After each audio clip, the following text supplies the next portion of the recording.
अस्सलाम वालेकुम। आइए व्यूअर्स, आज फिर से एक बार बात करते हैं बंद कुशाद के बारे में। बंद कुशाद यानी कि कुशादगी मजरी बोल, या कहें कि पेशाब की नाली का चौड़ा हो जाना, कुशादा होना, फैल जाना। जब हरारत की वजह से पेशाब की नाली यूरेथ्रा फैल जाता है, चौड़ा हो जाता है, तब उसको हम बंद कुशाद कहते हैं। कल हमने वीडियो में देखा कि जब मर्ज साजिद होता है, सिंपल होता है, सादा होता है, जिसमें कि सिर्फ एक कैफियत ज़िम्मेदार है जो कि हरारत है, तो हम इतरीफल बंद कुशाद का इस्तेमाल करते हैं। लेकिन जब मर्ज में मादे की शमूलियत भी पाई जाए, यानी मर्ज मादी हो जाए, तो उस वक्त हम इस्तेमाल करते हैं माजून बंद कुशाद। वजह दोनों में वही रहती है, मास्टरबेशन का ज़्यादा करना या इंटरकोर्स ज़्यादा करना या गैर फितरी तरीक़ों से, अननेचुरल तरीक़ों से इंटरकोर्स करना, कुछ भी हो सकता है। तो इस तरह से कुछ पेशेंट्स में जो यूरेथ्रा है वो चौड़ा हो जाता है, फैल जाता है, और उसके नतीजे में सूरत इंजाल यानी कि प्रीमेचुर एजुकुलेशन हो जाता है। कुछ लोगों में मनी पतली हो जाती है और ज़ाहिर सी बात इम्साक की कमी हो जाती है। तो इसमें वही जो कि हमने देखा कल कि पेशाब जब करते हैं तो उसकी धार बहुत मोटी धार होती है, फैली हुई धार होती है, बहुत सारा पेशाब जल्दी से खारिज हो जाता है।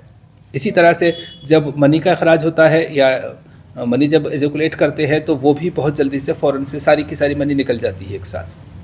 तो उससे सूरत भी हो जाती है, प्रीमेचुर एजुकुलेशन भी हो जाता है और लज्जत की भी कमी हो जाती है। तो जब कैफियत के साथ साथ मादा भी शामिल हो, तब हम माजून बंद कुशाद का इस्तेमाल करते हैं। और उसका नुस्खा हम देखते हैं, उसका भी नुस्खा हम पढ़ के सुना देते हैं। ताल मखाना, मैदा लकड़ी, तुख्म ओटंगन, मग़ज़ तुख्म कौच मुदब्बर, हर एक मिसाल के तौर पे आप यूँ ले लें 50 ग्राम। मूसली स्याह, मूसली सफ़ेद, बीजबंद स्याह और बीजबंद सुर्ख, सालब मिस्री हर एक 30 ग्राम 30 ग्राम्स, शकाकुल मिस्री 20 ग्राम्स, तज, बिस्वासा यानी जावित्री, जंजबील यानी सौंठ, मोचरस, जायफल हर एक 10 ग्राम और छोटी पीपल 5 ग्राम। इन सब को पीस करके और छान करके सफ़ूफ बना करके शहद में मिला करके माजून बना लिया जाए, और 7 ग्राम रोज़ रात को पानी के साथ, दूध के साथ दी जा सकती है। अगर मर्ज ज़्यादा पुराना है, ज़्यादा सीवियर है, तो दिन में 2 बार भी दिया जा सकता है। तो इसका मतलब ये हुआ कि जब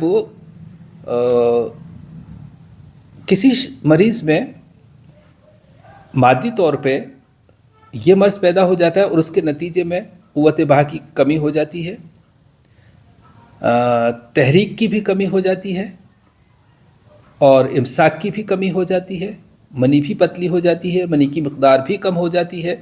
तो ऐसे हालात में हम बंद कुशाद को ठीक करने के लिए इस माजून का इस्तेमाल करते हैं। कभी कभी ऐसा भी होता है कि किसी पेशेंट्स में ये हरारत के साथ साथ मादी होता है और वो कब्ज़ की हालत भी होती है, पेट भी ख़राब रहता है, तो आप उस वक्त दोनों चीज़ें एक साथ चला सकते हैं, इतरीफल एक टाइम और ये माजून एक टाइम, दोनों को अपने अलग अलग वक्त पे। इतरीफल अक्सर रात को दी जाती है। इतरीफल को देने का सही वक्त या तो रात का वक्त होता है या सुबह खाली पेट को हुआ करता है। तो इतरीफल रात को और सुबह माजून दे दी जाए। तो इस तरह से ये दोनों नुस्खे अपनी जगह बहुत आजमूदा और मुजर्रब और बहुत पुराने नुस्खे हैं, जो कि ऐसी कंडीशन में इस्तेमाल किए जाते हैं जबकि पेशाब की नाली चौड़ी हो गई हो, कुशादा हो गई हो। तो उम्मीद है कि ये नुस्खा जात दोनों हैं, इतरीफल और माजून के नुस्खा जात एक जनरल यूनानी प्रैक्टिशनर के लिए बहुत मुफीद साबित होंगे और मरीज़ों को भी इससे बहुत फ़ायदा होगा इंशाअल्लाह। फ़िलहाल इतना ही। अल्लाह हाफ़िज़।